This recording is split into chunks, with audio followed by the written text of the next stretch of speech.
Hello everyone, जियो concepts नामक इस channel पर आप सभी का स्वागत है। आज के इस वीडियो में हम कदम मापक अर्थात पेस स्केल को जानने का प्रयास करेंगे और साथ ही साथ एक उदाहरण के द्वारा इसकी रचना विधि को भी विस्तार पूर्वक समझेंगे। पिछले वीडियो में हमने मापक के बारे में जाना था, मापक को प्रदर्शित करने वाली विभिन्न विधियों के बारे में जाना था और साथ ही साथ यह भी जाना था कि एक विधि से दूसरी विधि में किस प्रकार मापक को परिवर्तित किया जाता है। आज के इस वीडियो में हम रैखिक मापक पर विस्तार से चर्चा करेंगे। रैखिक मापक जब कथनात्मक मापक या प्रदर्शक भिन्न के द्वारा मानचित्र पर मापक को एक आरेख के रूप में प्रस्तुत किया जाता है तो उसे रैखिक मापक या फिर लीनियर स्केल या फिर ग्राफिकल स्केल के नाम से जाना जाता है। साधारण मापक यह एक सरल रेखा होती है जिसकी लंबाई मापनी के अनुसार निश्चित की जाती है और इसे प्राइमरी और द्वितीय भागों में विभाजित किया जाता है। बड़ी दूरी को पढ़ने के लिए प्राथमिक विभाग और द्वितीय विभाग के द्वारा छोटी दूरियों को पढ़ा जाता है। इस प्रकार बनी मापनी को साधारण मापनी कहते हैं। तुलनात्मक मापनी या कंपैरेटिव स्केल, इसमें दो अलग अलग स्केलों को एक साथ बनाया जाता है और दोनों में तुलना की जा सकती है। यह विभिन्न प्रकार के हो सकते हैं, जैसे विभिन्न मापन इकाइयों पर बनी मापनियाँ या फिर पेस स्केल अर्थात पद मापक या फिर टाइम स्केल समय मापनी या फिर परिक्रमण मापनी जिसे हम रेवोल्यूशन स्केल भी कहते हैं। साधारण मापक में मापक को प्राथमिक व द्वितीय दो भागों में बांटा जाता है, लेकिन विकर्ण मापक में द्वितीय विभागों को और छोटे छोटे भागों में विकर्ण की सहायता से विभाजित किया जा सकता है। इसमें इकाइयों को यानी दूरियों की जो इकाई हैं उसको 3 इकाइयों तक आसानी से पढ़ा जा सकता है। जैसे अगर हम उस पर किलोमीटर पढ़ रहे हैं एक तरफ तो दूसरी तरफ हेक्टोमीटर, और विकर्ण में उसको हम मीटर तक की इकाइयों को पढ़ सकते हैं। इसी प्रकार अगर मील वाले जो यूनिट्स हैं उसको पढ़ने की बात करें तो एक तरफ मील, दूसरी तरफ फरलॉन्ग और तीसरी तरफ उसको हम गज में दूरी पढ़ सकते हैं। इसे हम विकर्ण स्केल या डायगोनल स्केल के नाम से जानते हैं। इस वीडियो में हम पद या कदम मापक अर्थात पेस स्केल को विस्तार पूर्वक समझने का प्रयास करें। सर्वेक्षण क्षेत्र में कई बार ऐसी परिस्थितियां आ जाती हैं जब दूरियों को फीते या चेन की सहायता से नापना हमारे लिए संभव नहीं होता है। विशेष रूप से युद्ध क्षेत्रों में देखा जाए तब सैनिक इस विधि का या पद मापक का इस्तेमाल करते हैं। पद मापक की रचना इस मान्यता पर आधारित है कि एक सामान्य सिपाही के जो कदम होते हैं वो समान दूरी तय करते हैं। जब सैनिक मार्च करते हुए चलते हैं तो उनके कदमों की दूरी समान होती है और ऐसा माना जाता है कि एक सामान्य सिपाही के एक कदम की दूरी 2.5 फीट या फिर 30 इंच या 75 सेंटीमीटर के बराबर होती है।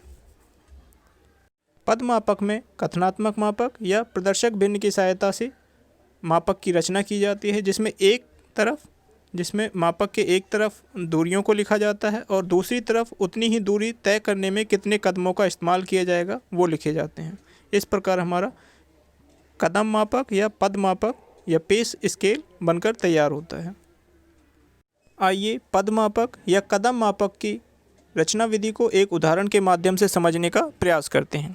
प्रश्न इस प्रकार है, यदि मानचित्र का प्रदर्शक भिन्न 1:900 हो तो एक पद मापक या पेस स्केल की रचना कीजिए जिस पर दूरियों को गज या यार्ड में पढ़ा जा सके तथा कदमों को भी दर्शाइए। यहाँ एक कदम की जो दूरी है वो 30 इंच के बराबर है। पद मापक की रचना के लिए सबसे पहले हम दूरियों के लिए गणना करेंगे। यहाँ प्रदर्शक भिन्न हमारा 1:900 है। अब क्योंकि हमें मानचित्र पर जो मापक बनेगा उस पर दूरी गज में पढ़ी जानी है, प्रदर्शक भिन्न को हम इंच में लिखेंगे, अर्थात मानचित्र पर 1 इंच की दूरी धरातल पर 900 इंच की दूरी को दर्शा रही है। यहाँ पर अब हम इंच में जो दूरी है वो धरातल की दूरी को गज में परिवर्तित करते हैं। हम जानते हैं कि एक गज में 36 इंच होते हैं, अतः इंच से दूरी को गज में परिवर्तित करने के लिए इंच की जो डिस्टेंस है उसको हम 36 से भाग कर देंगे और भाग करने के बाद हमारा कथनात्मक मापक निकल के आता है जो कि 1 इंच बराबर है 25 गज के, अर्थात मानचित्र पर 1 इंच की दूरी धरातल पर 25 गज की दूरी को दर्शाती है। हमने मापक की लंबाई 6 इंच ली है, अर्थात कथनात्मक मापक के दोनों ओर 6 से गुणा कर दिया जाएगा। अब मापक की जो लंबाई है वो 6 इंच होगी और उसके द्वारा धरातल की 150 गज की दूरी को प्रदर्शित किया जाएगा। जिस प्रकार हमने दूरी के लिए गणना की थी उसी प्रकार यहाँ कदमों के लिए भी गणना की जाएगी। यहाँ प्रदर्शक भिन्न वही रहेगा 1:900, और क्योंकि यहाँ पे दूरी गजों में पढ़ी जानी है तो हम इसे इंच में ही लेकर चलेंगे, अर्थात मानचित्र पर 1 इंच की दूरी धरातल के 900 इंच को दर्शा रही है।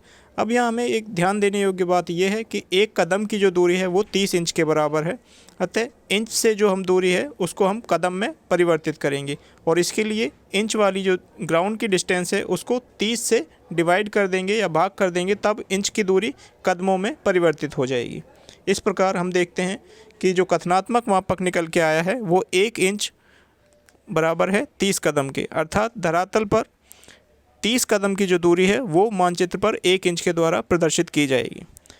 इसके बाद हमने मापक की वही लंबाई लेंगे जो हमने पहले ली थी। यहाँ पर भी हम 6 इंच की लंबाई लेंगे मापक की, और कथनात्मक मापक के दोनों ओर 6 से गुणा कर देंगे, और इस प्रकार हमारा जो वैल्यू निकल के आई है वो ये है कि जो हमारा मापक 6 इंच का बनेगा उसके द्वारा हम 180 कदम को प्रदर्शित करेंगे या दर्शाएंगे।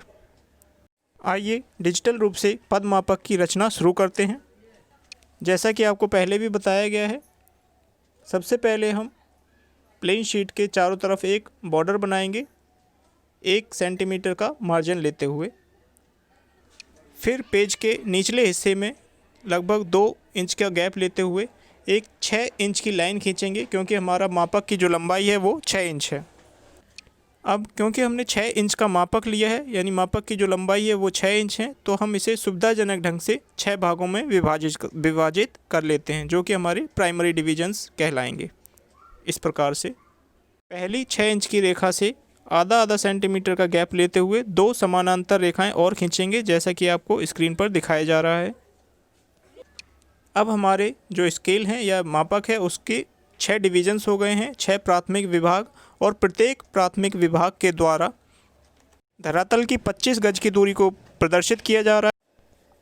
अब जो हमारा पहला प्राथमिक विभाग है जिसके द्वारा 25 गज की दूरी को दिखाया जा रहा है और 30 कदम को प्रदर्शित किया जा रहा है, उसे हम सुविधाजनक ढंग से छोटे विभागों में या सेकेंडरी विभागों में विभाजित करेंगे।